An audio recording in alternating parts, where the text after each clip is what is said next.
The U.S. and Ukraine said they made progress on a plan to end the war with Russia. That's where we're starting the 7 from the Washington Post. I'm Hannah Jewell. It's Monday, November 24th. Let's get you caught up with today's 7 stories. On Saturday, President Donald Trump heaped pressure on Ukrainian President Volodymyr Zelensky to accept a controversial peace plan. A leaked draft of the 28-point plan contained concessions that Ukraine has long held to be unacceptable, like ceding territory to Russia and significantly reducing the size of the Ukrainian army. That plan drew major criticism, including from Republican lawmakers. They said it would essentially reward Russia for invading Ukraine in 2022. But yesterday, U.S. and Ukrainian officials said they had agreed to change that draft. Secretary of State Marco Rubio is leading the U.S. delegation at negotiations in Geneva. He sought to downplay widespread claims that the plan was originally written by the Russian side, and he sounded optimistic yesterday about the next steps. I don't want to declare victory or finality here. There's still some work to be done, but we are much further ahead today at this time than we were when we began this morning and where we were a week ago for certain. Trump has set a Thanksgiving deadline for Russia and Ukraine to accept the deal. More talks are planned for this week. A surprising issue is dividing President Trump from his MAGA base. That's number 2. The president has been full-throated in his embrace of the tech industry's artificial intelligence boom. He has appointed influential tech investors to key positions. He has scrapped regulations introduced by former President Joe Biden. And he has facilitated huge investments from foreign companies into American AI firms. But a growing cohort of Republicans argue that AI's breakneck growth could undermine their party's populist appeal.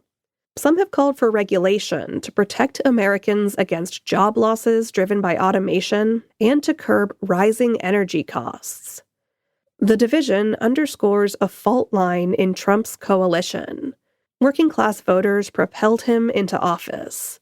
But tech and business leaders have become close allies and advisors in Trump's second administration. When it comes to AI, their interests are increasingly at odds.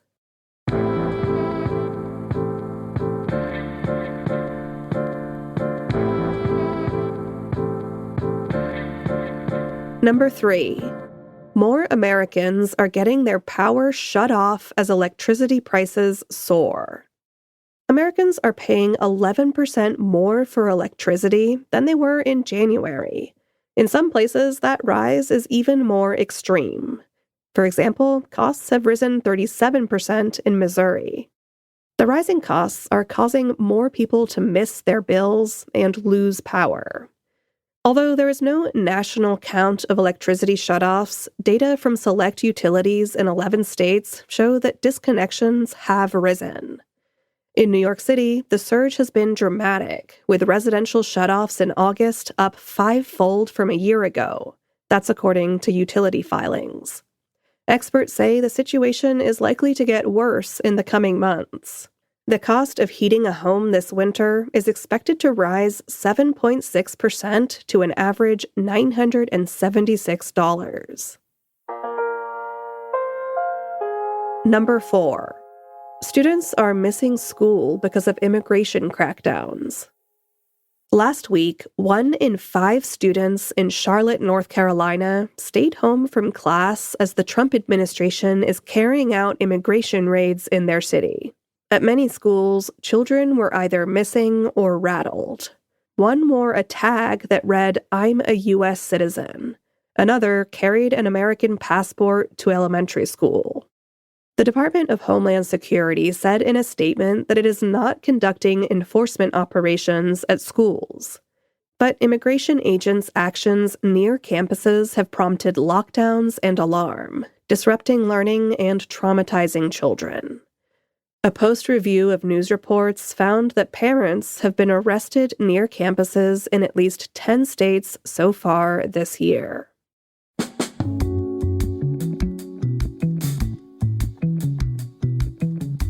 The EPA approved new forever chemical pesticides for use on food. That's our fifth story. PFAS are a group of chemicals that have been linked to a number of health problems. That includes several kinds of cancer, birth defects, and damage to the liver and immune system. But this month, the Environmental Protection Agency approved 2 new pesticides with PFAS, and it has announced plans for 4 additional approvals. The authorized pesticides will be used on vegetables such as romaine lettuce, broccoli, and potatoes. The agency also announced plans to relax a rule requiring companies to report all products containing PFAS, and has proposed weakening drinking water standards for the chemicals. If you're worried about PFAS, we have a link to a story in our newsletter today with tips on how to avoid them. Find a link to that in our show notes. Number 6. Screening recommendations for the deadliest cancer in the U.S. miss most cases. Under current recommendations, only certain people are eligible for regular lung cancer screenings. They have to be 50 to 80 years old with a history of heavy smoking and be either active smokers or have quit within the past 15 years. A new study reveals that those guidelines exclude a lot of people who could otherwise have had their cancer detected earlier. Of the roughly 1,000 patients treated for lung cancer at Northwestern Medicine, only 1/3 met the requirements for screening.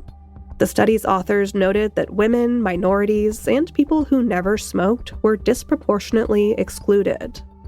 The researchers estimate that if screening was made available for anyone between the ages of 40 to 85 years old, it could prevent roughly 26,000 deaths each year, at least. So, cancer and public health experts want the screening recommendations to change. And at number 7.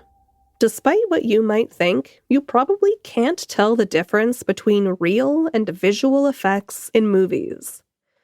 When it's done well, you're not supposed to be able to spot CGI or other visual effects. When you can, you might just be watching a terrible movie or TV show, no judgment. But you may not realize all the things that visual effects are being used for, or how much work goes into it. In the Wicked movies, for example, about 1,000 people worked on the visual effects. Many scenes in Wicked were shot using a combination of real sets and blue screens, blending together the practical and the digital. If you want to test your ability to tell reality from movie magic, we have a really fun quiz in our newsletter today. It's a lot trickier than you might expect. All right, you're all caught up. I haven't asked you to subscribe to the Washington Post in a while. Well, that changes today. Right now, we have a Black Friday sale with great deals on a year's core or premium subscription. Subscribing is the best way to support this podcast and to get you access to all the great reporting and analysis of the Washington Post newsroom. Find all the details at washingtonpost.com/subscribe. I'm Hannah Jewell. I'll meet you back here tomorrow.